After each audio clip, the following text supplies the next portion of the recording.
बहुत समय पहले की बात है। एक सुंदर और समृद्ध राज्य था, अमरावती। चारों ओर हरियाली, कल कल करती नदियाँ और पहाड़ियों पर बसे मंदिर इस राज्य को स्वर्ग जैसा बनाते थे।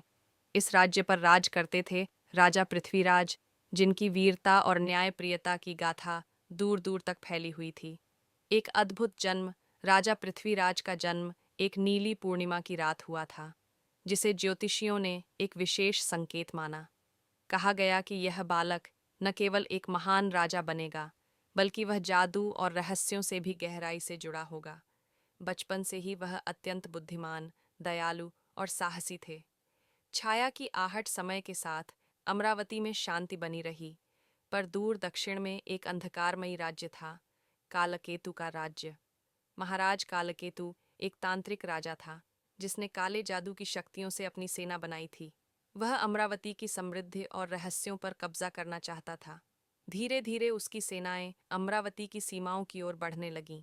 राजा की खोज राजा पृथ्वीराज ने अपने सबसे विश्वासपात्र योद्धाओं और मंत्रियों को बुलाया।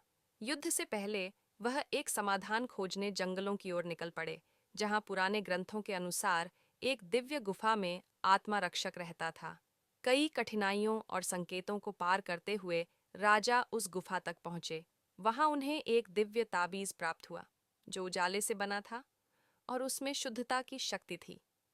आत्मा रक्षक ने कहा, यह ताबीज सच्चे दिल वालों को बचाएगा, अधर्म को रोकेगा और तुम्हारे राज्य में संतुलन लाएगा।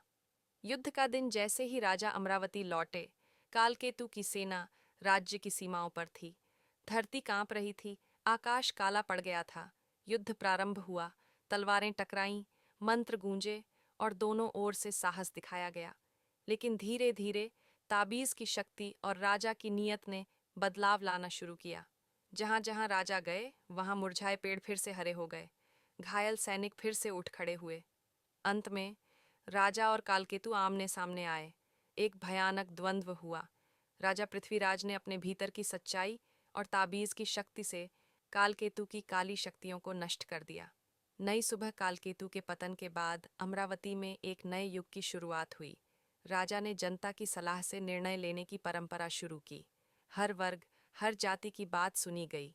खेतों में फिर से फसलें लहराईं, बच्चों की हंसी गूंजने लगी और मंदिरों में फिर से दीप जले। राजा पृथ्वीराज का नाम हर गली, हर गीत में गूंजने लगा। उनका जीवन इस बात का प्रमाण बन गया कि सच्चा राजा वह नहीं जो डर से राज करे, बल्कि वह है जो प्रेम, ज्ञान और साहस से अपने राज्य को उजाले की ओर ले जाए।